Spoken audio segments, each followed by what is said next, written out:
স্বপ্ন ছিল দেশের মুখ উজ্জ্বল করার, জাতিসংঘের নীল পতাকার নিচে দাঁড়িয়ে যুদ্ধবিধ্বস্ত মানুষের পাশে থাকার। কিন্তু সেই স্বপ্ন পূরণের পথেই থেমে গেল দুটি প্রাণ। সুদানের উত্তপ্ত মাটিতে দায়িত্ব পালন করতে গিয়ে প্রাণ হারালেন কুড়িগ্রামের দুই সেনা সদস্য মোহাম্মদ মমিনুল ইসলাম ও শান্ত মণ্ডল। দেশে ফিরলেন তারা, তবে বিজয়ের গল্প নয়, ফিরলেন কফিনে মোড়া নিথর দেহে। 21 ডিসেম্বর রোববার দুপুর কুড়িগ্রামের উলিপুর উপজেলার হেলিপ্যাডে যখন সামরিক হেলিকপ্টার অবতরণ করে তখন চারপাশে নেমে আসে নিস্তব্ধতা। হেলিকপ্টারের ব্লেডের শব্দ ছাপিয়ে শোনা যাচ্ছিল কান্না আর আহাজারি। সামরিক পোশাকে মোড়া দুটি কফিন নামানো হয়। কেউ চোখের জল ধরে রাখতে পারেননি, কারণ এই কফিনের ভেতরে শুয়ে আছেন এলাকারই সন্তান, পরিবারের আশ্রয় আর গ্রামের গর্ব। হেলিপ্যাড থেকে দুটি অ্যাম্বুলেন্সে করে একটি কফিন নেওয়া হয় উলিপুর উপজেলার উত্তর পকন্ডুল গ্রামে। সেখানে অপেক্ষা করছিলেন মোহাম্মদ মমিনুল ইসলামের দুই অবুজ কন্যা। বাবার কফিন ছুঁয়ে শুধু তাকিয়ে থাকে তারা, বুঝে উঠতে পারে না কেন বাবা আর ডাকলেও সাড়া দেবে না। 2008 সালে সেনাবাহিনীতে যোগ দেওয়া মমিনুল চলতি বছরই সুদান শান্তি মিশনে যোগ দিয়েছিলেন। সংসারের হাল ধরেছিলেন শক্ত হাতে। আজ সেই হাত চিরতরে নিথর।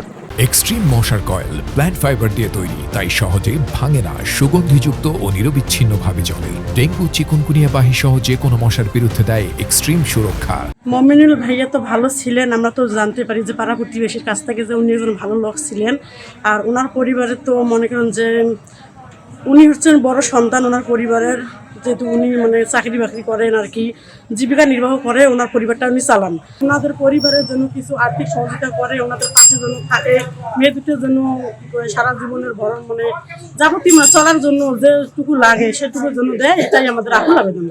এই মমিনুল ইসলাম আমার ছোট ভাই, আমার প্রতিবেশী ছোট ভাই। এ ম্যান হিসেবে অত্যন্ত ভালো ছিলেন। এই এলাকাতেই জন্ম হয়েছে।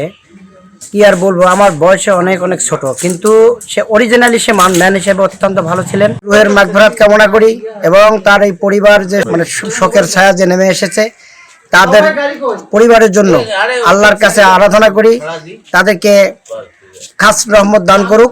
অন্য অ্যাম্বুলেন্সটি চলে যায় রাজারহাট উপজেলার ছাট মাধাই গ্রামে। সেখানে অপেক্ষায় শান্ত মণ্ডলের স্ত্রী দিলরুবা আক্তার বৃষ্টি। চোখে অসীম শূন্যতা, হাতে স্বামীর ছবি। বিয়ের মাত্র 2 বছর পেরিয়েছে। সুখের সংসার গড়ার স্বপ্ন তখনও পুরোপুরি রঙিন হয়নি। তার মধ্যেই বৃষ্টির কোল জুড়ে বেড়ে উঠছে অনাগত সন্তান, 5 মাসের অন্তঃসত্ত্বা তিনি। যে শিশুটি জন্ম নেবে সে তার বাবাকে চিনবে গল্পে, ছবিতে আর রাষ্ট্রীয় সম্মানে মোরা স্মৃতিতে।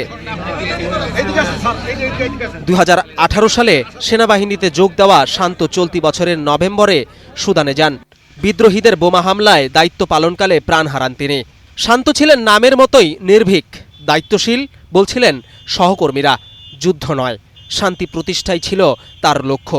কিন্তু সেই শান্তির পথেই তিনি হয়ে গেলেন শহীদ। যে শান্তি রক্ষা মিশনে সুদানে 6 জন সন্ত্রাসী হামলায় নিহত হয়, তার মধ্যে কুড়িগ্রাম জেলার 2 জন সেনা সদস্য নিহত হয়। আমরা গভীরভাবে শোকাহত। জাতিসংঘ সাধারণ মিশনে, শান্তিরক্ষা মিশনে আমাদের কুড়িগ্রামের 2 সূর্য সন্তান অংশ নিয়েছিল। সন্ত্রাসীদের হামলায় তারা নিহত হয়েছে। আমি সেই বীর 2 সেনানীর জন্য দুঃখ প্রকাশ করছি। তার শোক সন্তপ্ত পরিবারের প্রতি সমবেদনা জ্ঞাপন করছি। শহীদ আমাদের কুড়িগ্রামের সন্তান, সে দেশের জন্য জীবন দিছে।